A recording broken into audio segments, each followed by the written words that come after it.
Hey folks, welcome to part 2 of the MacDonald Chronicles. So, we're on the way to Regina, which is within about an hour of the town we left from. It's a nice day, luckily. I think it was overcast, but neither here nor there.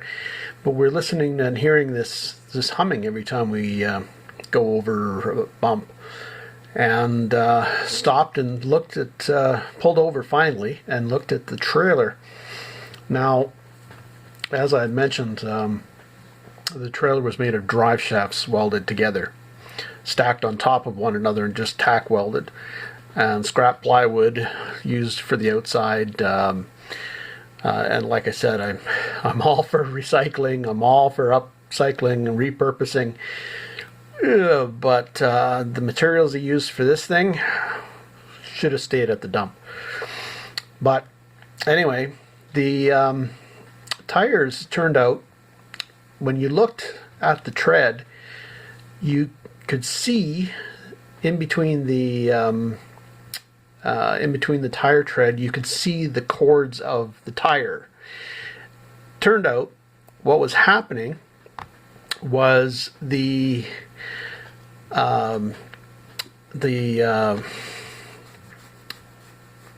fender of the trailer was made of something like a culvert or something, but these semicircular pieces had a piece running down the middle of them, and that piece had been cut out in order to accommodate the tire, except they were cut out like a saw blade with a jagged edge.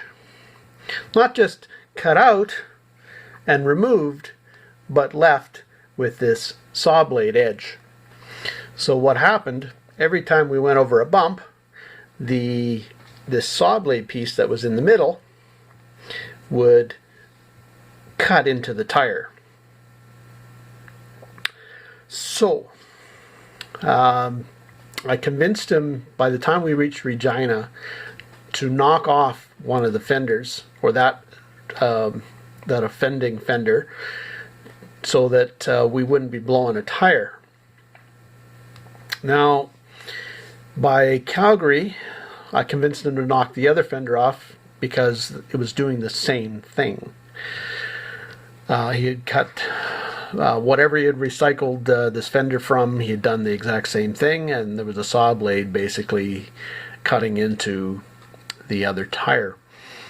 Now, as it turned out, there was another problem with this setup, and basically he had put, when he built the axle of this trailer, he had left maybe an inch of space, or maybe 2 inches of space between the tire and the trailer wall. So every time we went around a corner, the tire would lean a little bit, which is what happens when you're going around a corner. Your tires do actually move and lean, and it would lean and rub on the wall of the trailer. And the wall of the trailer was made of a corrugated material. So he attempted to pound and make some space for the tire to move into, but basically succeeded in creating a rasp instead of jagged metal that just shaved the tire more. So eventually this tire ended up with a flat spot on the interior of the what would have been the white wall, or the sidewall. So had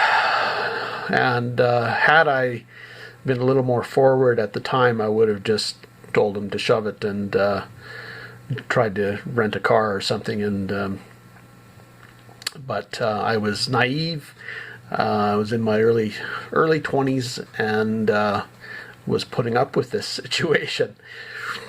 So anyway, so we head on through the mountains with this trailer, this truck, and in the haze of smoke.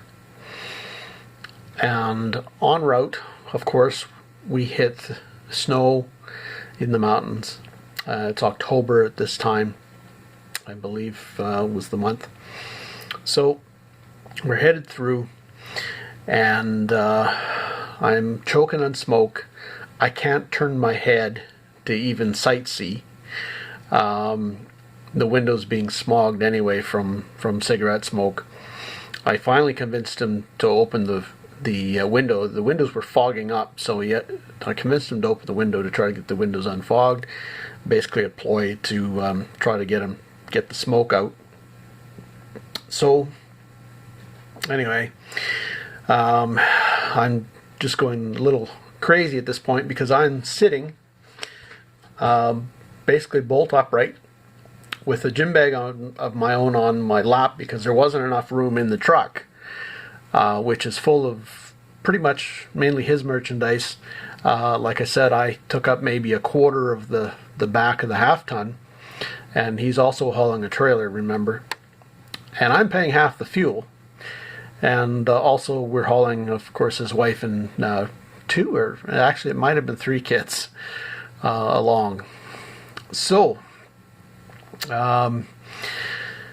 yeah, so I'm not having fun, as you can imagine, but I'm putting up with this. And we were basically headed there a day early. That was a good thing, because neither one of them knew how to read a map. We ended up on some back road in the mountains, going through some sketchy Indian reservation. It wasn't a pleasant experience, but we drove through this area, middle of nowhere, have no idea where we were. I finally took the map and took charge of the map and figured out how to get back to the highway where we're supposed to be on. So we finally got back. Whenever we stopped at a restaurant, I would sit at another table because at that time they allowed smoking in the restaurants, and I had to get away from the smoke for a short period of time. And sometimes his kids would sit with me, which I'm assuming they were getting away from the smoke as well. But like I said, I was naive 20-something, or early 20s, 19, 20, yeah. And yeah, not enjoying the trip. We ended up finally in Hope, BC. Beautiful place. Love Hope. But in this particular case, we ended up having to rent cabins. So they got a cabin with a toaster and a kitchenette kind of thing. So in the morning, turned out they had breakfast. And didn't tell me they were having breakfast. Or that they had breakfast. So I hadn't eaten.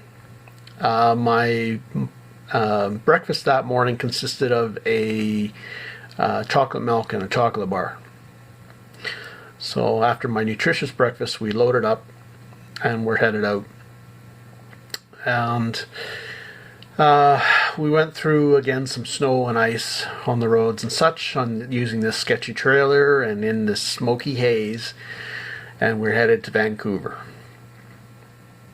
We do finally get to Vancouver without a major incident, and at that point we get we're looking for, turns out he's staying at the promoter's place, so we're looking for his place. Can't find it.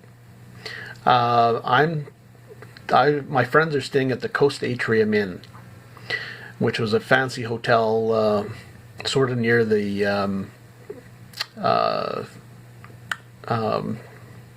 site where the show is. So suddenly, as we're trying to cross streets and such in BC, or in Vancouver, I should say. So we've got this truck and sketchy trailer, And what he does, instead of waiting for a opening, he starts moving across slowly, just edging across the street and going out into traffic and hoping that everybody stops for him. So that's how he's crossing the streets in Vancouver. So that was fun. As I'm watching cars ready to slam into the side of us. But we managed to avoid that with a lot of honking.